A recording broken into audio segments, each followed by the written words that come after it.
So I just saw Spiderweb and it like got stuck on me and I couldn't get it off and I hated every second of it.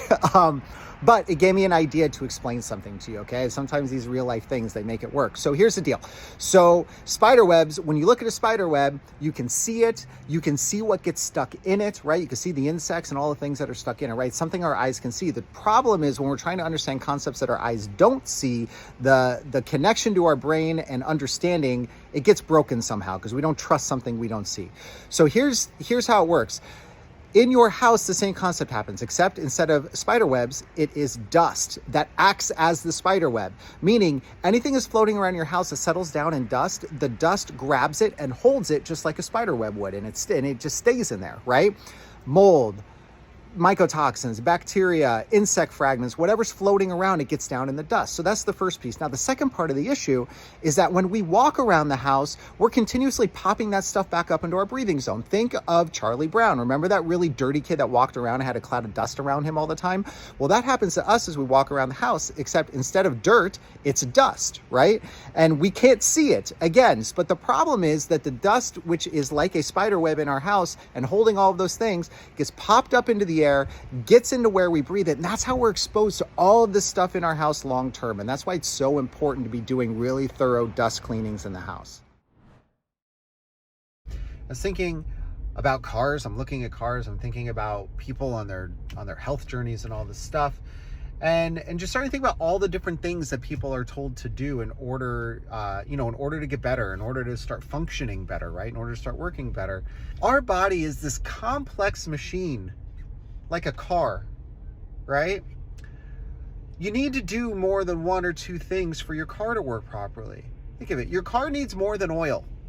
It just does. Your car needs more than oil. Does your car need oil to work properly? Yes. Is oil the only thing that your car needs to work properly? No. And that's the thing that I think a lot of us get caught up in when we're deep diving the internet and social media and trying to find the answers and all this stuff is it's not as simple as reading a 5-line post and saying, oh, if I do these 3 things, I'm going to get better. You're not, because there's so many other things that go into the functionality of your machine, of you, of the person, right? Does sauna help? Sure. Does red light help? Yeah. What I think that we all need to realize is that there isn't one thing. We are this complex machine. And there are little tweaks that you make to machines in order to keep them functioning properly.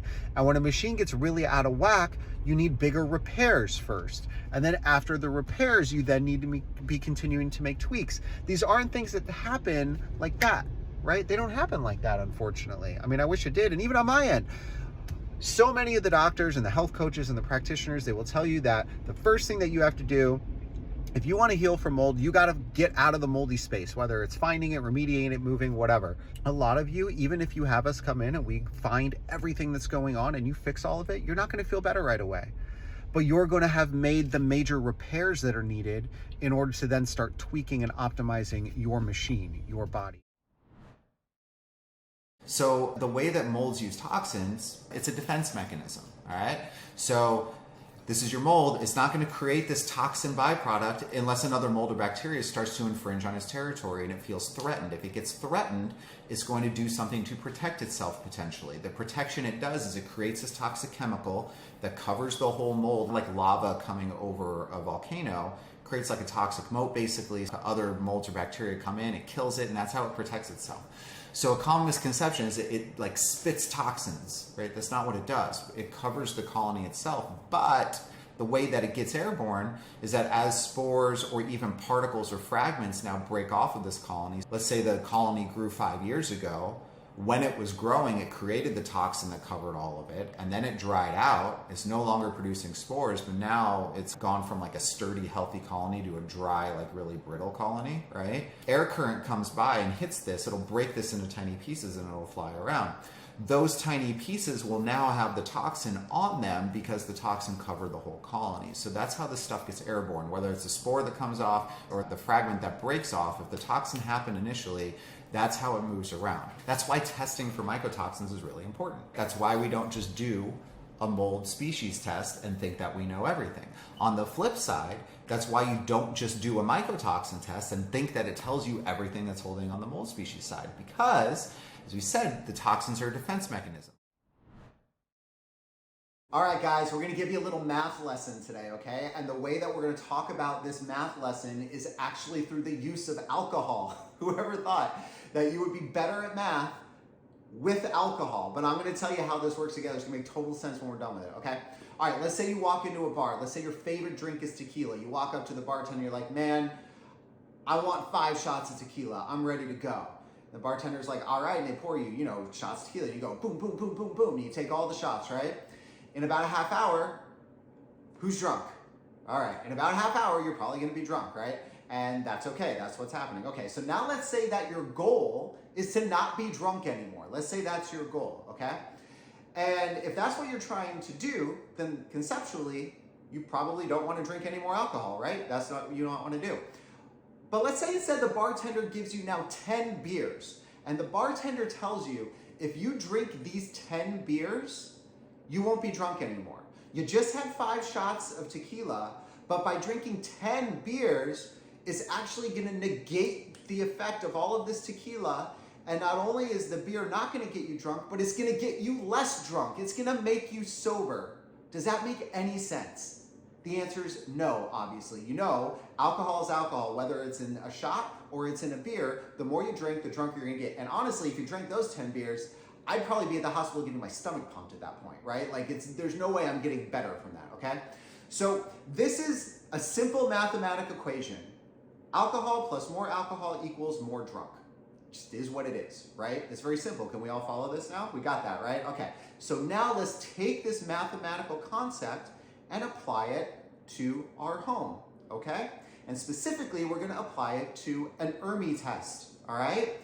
Here's how the ERMI mathematical formula works. Mold 1, alcohol.